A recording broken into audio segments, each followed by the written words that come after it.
आइए आज एक ऐसी रोचक जापानी पहेली को सुलझाते हैं जिसका अंग्रेजी या हिंदी में कोई सीधा अनुवाद ही नहीं है। ये शब्द है इकिगाई।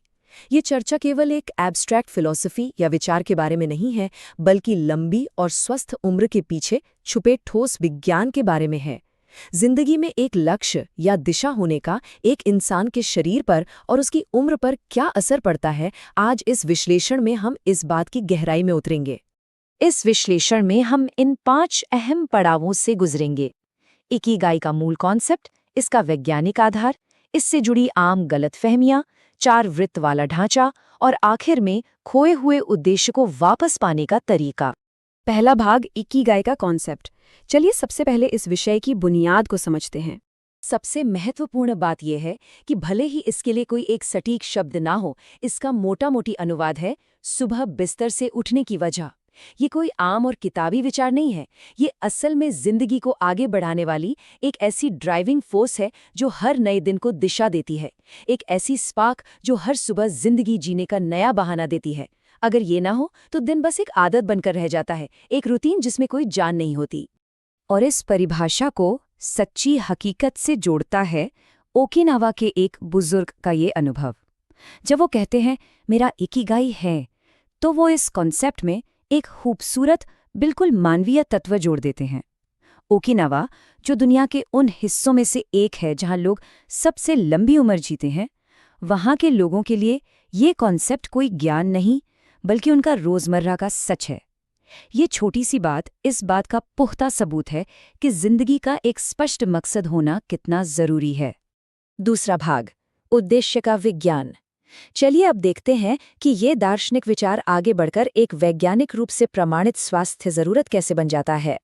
एक आंकड़े पर गौर करना बहुत जरूरी है, 15%। MIDIS स्टडी, जो कि एक बेहद विश्वसनीय रिसर्च है, उसने एक बहुत बड़ा खुलासा किया। जिन लोगों के पास जिंदगी जीने का एक मजबूत मकसद होता है, उनमें मृत्यु दर का खतरा 15% तक कम हो जाता है। ये कोई छोटा आंकड़ा नहीं है। इसका सीधा मतलब यह है कि दिमाग में एक साफ लक्ष्य होने का असर शरीर की उम्र पर सीधे तौर पर पड़ता है। ये सच में हैरान करने वाला तथ्य है। और बात यहीं खत्म नहीं होती। रश यूनिवर्सिटी की एक स्टडी तो और भी हैरान करने वाली है। एक ठोस मकसद होने से अल्जाइमर्स जैसी गंभीर दिमागी बीमारी का खतरा लगभग 2.5 गुना, जी हाँ 2.4 गुना कम हो जाता है। डिमेंशिया और अल्जाइमर्स के मामलों में ऐसी ड्रामेटिक कमी देखना सिर्फ इसलिए क्योंकि जीने का एक लक्ष्य है, मेडिकल साइंस के लिए किसी चमत्कार से कम नहीं है। ये दिमाग और शरीर के गहरे कनेक्शन को बेहद शानदार तरीके से दर्शाता है। लेकिन आखिर ये होता कैसे है? इन आश्चर्यजनक आंकड़ों के पीछे एक बिल्कुल सटीक बायोलॉजिकल मैकेनिज्म काम करता है। जिंदगी जीने का एक कारण होने से शरीर में क्रॉनिक इन्फ्लेमेशन यानी पुरानी सूजन तेजी से कम होती है, और क्रॉनिक इन्फ्लेमेशन कई बड़ी और जानलेवा बीमारियों की जड़ होती है। यानी जब सुबह उठने की एक अच्छी वजह होती है तो शरीर खुद ब खुद अंदर से बेहतर और शांत रखने लगता है। ये बिल्कुल एक ऐसी दवा की तरह काम करता है जिसका कोई दुष्प्रभाव नहीं, बल्कि सिर्फ फायदे हैं। तीसरा भाग, इकिगाई क्या नहीं है। सही दिशा में आगे बढ़ने के लिए कुछ आम गलतफहमियों को यहीं दूर कर लेना बेहद जरूरी है। अक्सर एक भारी प्रेशर होता है कि पर्पस का मतलब कोई बहुत बड़ा जॉब या दुनिया बदल देने वाला मिशन ही होना चाहिए। लेकिन ओकिनावा की सच्ची हकीकत इससे बिल्कुल अलग है। वहाँ के 100 साल से ज्यादा जीने वाले लोगों के लिए ये उनकी रोजाना की छोटी खुशियों में बसा है, जैसे बगीचे की देखभाल करना, पोता पोती को कुछ नया सिखाना या पड़ोसियों के लिए प्यार से खाना बनाना।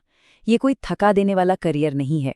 बड़ी चीजों की तलाश में अक्सर ऐसी छोटी और अहम खुशियों को नजरअंदाज कर दिया जाता है। चौथा भाग, 4 वृत्तीय ढांचा। आइए देखते हैं कि सच्चा इकिगाई खोजने का प्रैक्टिकली क्या तरीका है। सही संतुलन पाने का मतलब है इन 4 जरूरी हिस्सों का सटीक केंद्र बिंदु ढूंढना। पहला, वो काम जिससे सच्चा प्यार हो। दूसरा, वो काम जिसमें अच्छी महारत हो। तीसरा, वो जिसकी इस दुनिया को या समाज को जरूरत है। और चौथा, वो जिसके लिए आर्थिक रूप से इनाम या पैसा मिल सके। जब ये चारों चीजें एक जगह आकर मिलती हैं तो वही सच्चा इकिगाई होता है। ये फ्रेमवर्क असल में अपने अस्तित्व को दिशा देने का एक मजबूत आधार है।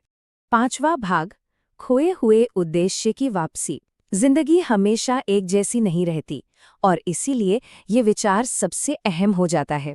एक संवेदनशील नजरिए से देखें तो ये साफ है कि जिंदगी में कुछ सार्वभौम मानवीय अनुभव आते ही हैं, जैसे रिटायरमेंट होना, किसी जीवन साथी को खोना या बच्चों का पढ़ाई या काम के लिए घर से दूर निकल जाना। इन स्थितियों में एक अजीब सा खालीपन आ जाना बहुत स्वाभाविक है। ऐसे समय में जीवन के मायने को दोबारा बनाने की सक्रिय रूप से जरूरत होती है। पर्पस का धुंधला हो जाना आम बात है, पर उसको फिर से खोजना और नई शुरुआत करना सबसे जरूरी कदम है। जो लोग अपने बुजुर्ग माता पिता को इस अकेलेपन से निकालना चाहते हैं, उनके लिए कुछ आसान कदम बहुत मददगार हो सकते हैं, जैसे उन्हें छोटे छोटे रोजाना के नए काम पहचानने में मदद करना ताकि उनका दिन व्यस्त रहे। उन्हें अपने जीवन भर के स्किल्स दूसरों को सिखाने के लिए प्रेरित करना, या फिर आस पड़ोस के साथ उनके नए रिश्ते बनाने में सहायता करना। ये छोटे कदम उन्हें उनकी सुबह उठने की वजह से दोबारा जोड़ सकते हैं और एहसास दिला सकते हैं कि समाज को उनकी आज भी उतनी ही जरूरत है। और अब इस चर्चा को विराम देने से पहले बस इस एक गहरे सवाल पर शांति से विचार करना जरूरी है। आज के दिन वो क्या चीज़ है जो एक इकिगाई का काम कर रही है, भले ही वो बिल्कुल छोटी सी चीज़ क्यों ना हो, जैसे पड़ोस के जानवरों को खाना खिलाना या शाम को परिवार के साथ बिना किसी डिस्ट्रैक्शन के वक्त बिताना। इस एक सवाल पर ठहरकर सोचना और आसपास की छोटी खुशियों को मायने देना ही सबसे सही शुरुआत है। कौन जानता है, इस आसान से लगने वाले सवाल का जवाब ही एक लंबे, स्वस्थ और खुशहाल जीवन की चाबी हो। ये विश्लेषण यहीं संपन्न होता है, लेकिन सच कहूं तो असली खोज यहीं से शुरू होती है।